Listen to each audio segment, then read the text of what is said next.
tous, bienvenue dans Top Sport. Cette semaine, je vous emmène à Bar pour une descente à VTT blindée en adrénaline. Nous parlerons également hockey sur glace avec l'exploit des Scorpions mulhousiens qui se sont imposés à Nice. Nous parlerons également volley et foot. Tout de suite, le sommaire.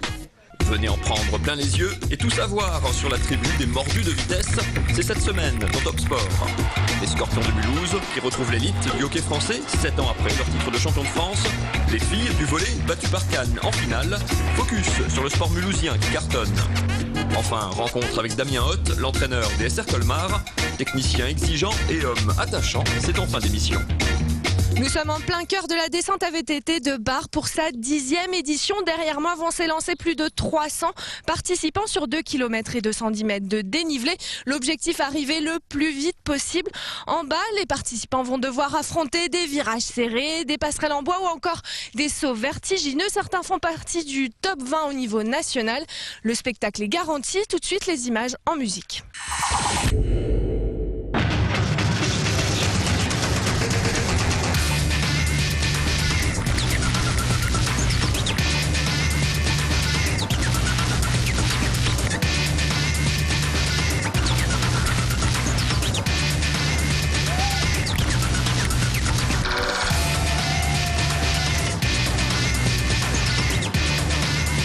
Je suis avec Jérôme Clémens qui est vainqueur de la Coupe de France en enduro de 2011.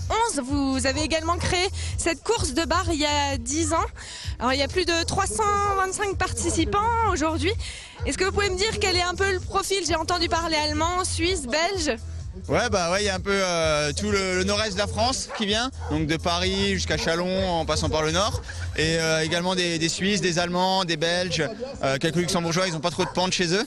Alors le massif vosgien et l'Alsace, c'est un peu la région la plus proche et ils viennent généralement tous les ans maintenant s'entraîner ici. Alors les inscriptions étaient quand même complètes. Pourquoi un tel engouement pour un sport comme ça? C'est un sport qui est à la mode. Il y a pas mal de jeunes qui pratiquent dans la région. Et il n'y a pas beaucoup d'épreuves qui sont organisées parce que c'est difficile d'avoir les autorisations, d'avoir un terrain pour pratiquer. Bar, on a la chance d'avoir cette piste et une organisation qui est là depuis 10 ans, qui a eu sa renommée par son organisation. Le club de Molsheim fait un super travail. Donc on a un peu tout ce travail qui fait qu'on est complet rapidement. Alors vous avez retracé un parcours de 2 km avec de nouveaux obstacles, de nouveaux virages, avec des sauts assez impressionnants. Quelles étaient les difficultés finalement aujourd'hui? Oui, on a essayé de faire évoluer le tracé comme évoluer la discipline. Il y a 10 ans, c'était plus lent, plus technique, vraiment trialisant. Aujourd'hui, ça va plus vite, on a des sauts, des bosses, des obstacles qu'on a créés nous-mêmes. Donc le but du jeu, c'est d'aller le plus vite sur ces obstacles. Il faut s'adapter, adapter sa vitesse parce qu'il y a des virages qui freinent plus que d'autres. Donc la difficulté aujourd'hui, c'était d'avoir le bon rythme sur chaque obstacle qu'on rencontrait et puis de pouvoir le passer à 100% de sa vitesse. Alors aujourd'hui, Jérôme Clémens est arrivé 7e, c'est ça? Est-ce que l'esprit de la course aujourd'hui, c'était plutôt la compétition ou plutôt bon enfant? Quelle est un peu l'ambiance? Je pense qu'il y a beaucoup de gens qui viennent pour se faire plaisir, qui viennent pas chasser le chrono, ils viennent s'amuser entre potes, profiter des remontées tout le samedi et puis rouler pendant un week-end. Après du côté performance, il y a toujours des gens qui cherchent le chrono. Aujourd'hui c'était les championnats d'Alsace, donc moi je termine 7e au scratch, mais je suis premier alsacien. Donc comme je vous l'ai dit avant, ma discipline c'est l'enduro, donc c'est pas exactement la descente, donc je suis content de ce petit titre et puis de cette belle organisation qui a été faite, donc le plaisir il est un peu partout. Vous êtes un peu la star locale en fait ici? Ouais, je sais pas, peut-être parce que je suis du coin, mais ouais, ça me fait plaisir de voir les gens qui viennent me supporter. Et puis on essaie de développer le sport avec le Molsheim Fun Bike et de voir qu'il y a 2000 personnes qui viennent tous les ans nous encourager, c'est plaisant. Alors on a vu quand même de sacrées gamelles, des descentes sur les fesses. Est-ce que c'est pas trop dangereux cette pratique? Pas trop dangereux, il y a toujours un risque quand on fait du sport, surtout un sport de vitesse où le but du jeu c'est de chercher la limite. Après généralement c'est des crashs pas trop graves, des gratinures, quelques os cassés. Mais généralement les gens repartent conscients et en bonne santé derrière. Donc ça fait partie du sport, il faut savoir l'accepter. On est tous conscients quand on prend le départ et on cherche tous à pousser la limite, donc des fois ça arrive. Tout de suite on parle hockey sur glace avec l'exploit des Scorpions mulhousiens qui se sont imposés face à Nice hier soir. La fête était un peu moins au rendez-vous pour les volleyeuses mulhousiennes qui se sont inclinées face aux géants cannois. Reportage. C'est pour l'instant la grosse perf d'une équipe alsacienne cette année. 7 ans après son titre de champion de France et le dépôt de bilan qui avait suivi, les Scorpions vont retrouver l'élite du hockey français. Vainqueurs 4-3 à Nice en match retour de leur finale du championnat, les Mulhousiens ont confirmé leur victoire du match aller et assuré la montée. Une belle récompense pour un club qui était reparti du 4e niveau national et qui a enchaîné les montées. Il y aura donc un derby alsacien l'an prochain en Ligue Magnus. Elles aussi étaient sur la Côte d'Azur ce week-end. Les volleyeuses mulhousiennes en sont revenues non pas bronzées mais argentées avec un titre de vice-championne de France.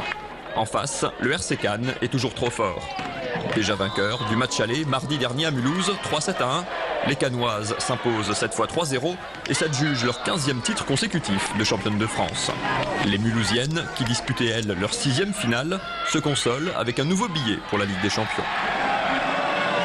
Alors on est avec Pierre Clemens qui vient de finir sa course, qui a été déjà 3e au championnat d'Alsace d'enduro. Alors là tu viens de faire 3,09, content, déçu?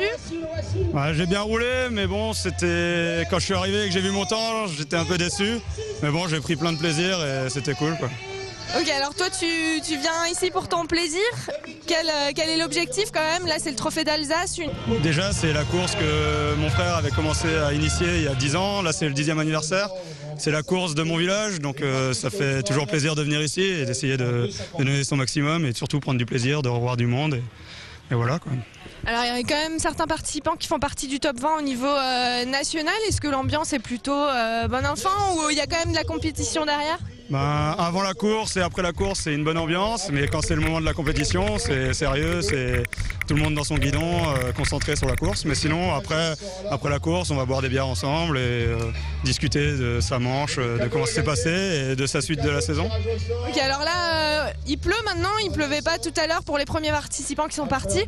Quelles sont les difficultés? Le chemin a été retracé avec de nouveaux obstacles, de nouveaux tracés. Quelle a été la difficulté aujourd'hui? Déjà, la pluie n'a pas trop joué puisqu'il n'a pas plu ces derniers jours et donc la terre était tellement sèche que ça a juste balayé la poussière et au contraire ça a donné du meilleur grip, une meilleure adhérence. Et après là la course elle a changé, elle est plus rapide. Il y a moins de parties vraiment techniques, c'est vraiment des lignes droites avec des sauts, c'est très joueur. Et il faut juste pas tomber parce que quand on va vite, ça fait mal. Ok, alors pour pratiquer ça en tant qu'amateur, il faut quand même du bon matériel. Est-ce que ça coûte cher tout ça? Qu'est-ce qu'il faut avoir? C'est un certain budget, c'est sûr, mais bon, on peut commencer en achetant des vélos d'occasion qui descendent très vite niveau prix. Mais donc il faut déjà des protections nécessaires, donc un casque intégral. Il faut des coudières, des genouillères obligatoires et bien sûr une protection dorsale. Plus ou moins n'importe qui peut s'y mettre. Après, c'est sûr, pour vraiment avoir du bon matos, il faut mettre le prix. C'est pas donné. On va dire que pour avoir un bon vélo, il faut mettre au minimum 4 000 €.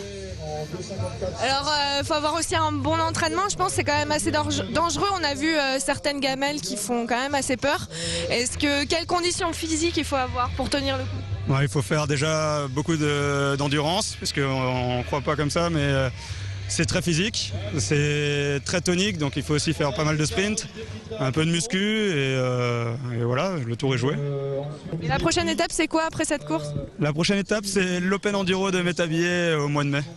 Où tu as été 4e, il y a combien de temps? Il y a l'année dernière, j'ai fini 4e, donc on va essayer de faire au moins aussi bien. Merci beaucoup. Tout de suite, on parle foot avec les joueurs de Colmar qui ont fait match nul hier soir contre Rouen. Leur entraîneur, c'est Damien Hoth. Tout de suite, portrait. Damien Hoth va boucler sa 4e saison à la tête des SR Colmar. Lui, l'ancien joueur et entraîneur de Saint-Louis, l'ancien du FCM, a accompagné l'ascension du club colmarien, passé rapidement du CFA2 en national. Aujourd'hui, les Verts sont 6e, mieux installés que jamais dans le monde professionnel, mais leur entraîneur ne veut pas parler de révolution.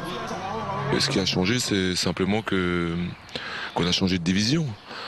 Maintenant, on a gardé du bon sens, on a gardé les mêmes personnes au poste essentiel. On évite justement de se projeter trop dans un monde professionnel dans lequel on se trouve actuellement, c'est vrai. Mais on conserve nos valeurs, je crois que c'est ça l'essentiel.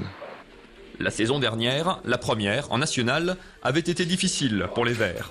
Longtemps relégable, le club avait été miné par les conflits jusque dans le staff. Une forme d'apprentissage douloureux du monde professionnel. On a appris à connaître ce milieu, on a appris à connaître les gens. Maintenant, c'est pas pour autant qu'on doit fonctionner comme eux. Et ici à Colmar, on essaie de proposer une alternative. Une alternative, c'est-à-dire garder le sens des valeurs, garder le sens de la fidélité, garder le sens des relations humaines. Et c'est ce qui nous fait actuellement progresser. On n'a pas voulu vendre notre âme au diable, entre guillemets, même si tout n'est pas mauvais dans le monde professionnel, il est bien évident. Un monde pro que l'entraîneur colmarien ne vit pourtant pas à plein temps. Damien Hoth partage en effet son temps entre sa casquette d'entraîneur et son métier d'origine, l'enseignement, où il occupe toujours un poste à temps partiel. J'ai une passion le football, j'ai aussi une passion l'enseignement. Je suis professeur d'éducation physique et je pense que j'arrive à faire pour moi les deux plus beaux métiers du monde. Donc il est hors de question d'arrêter soit l'un soit l'autre. On n'a pas demandé à ses élèves ce qu'ils pensaient de leurs profs. Par contre, ces joueurs sont formels. Cette équipe colmarienne est bien le reflet de son coach. On ressemble au coach. Dans la tête, la mentalité, c'est tout à fait ce que le coach nous demande. C'est un coach qui ne lâche rien et qui ne lâchera jamais rien. Donc voilà, en tout cas, je pense que ça définit bien l'équipe. Assuré du maintien, pas si loin du podium, Colmar savoure une fin de saison sans pression au 3e niveau français. Le tout avec la méthode maison, de plus en plus pro, mais en gardant un pied bien ancré dans le monde amateur. On a réussi à faire de cette saison une saison famille. Une saison famille. Je parle vraiment de mots famille. Les SR Colmar sont avant tout une grande famille. Et cette année, on a tous fonctionné la main dans la main. C'est ça la plus belle réussite. Pas question, pourtant, de s'endormir sur ces bons résultats. L'entraîneur colmarien est un homme de défi. L'aventure ne fait peut-être que commencer. Prochain match pour les Colmariens avec 2 déplacements, l'un à Orléans, l'autre au Red Star à Paris. C'est la fin de cette émission. Prochain rendez-vous sport avec du basket, avec la rencontre SIG-Dijon. Les meilleurs moments seront commentés dimanche par Aurélien Gasser à 17h30, 20h30 et 22h30. Vous pouvez revoir toute l'émission sur le site www.alsace20.tv. On se quitte avec les meilleures images de la descente. Et moi je vous dis à bientôt.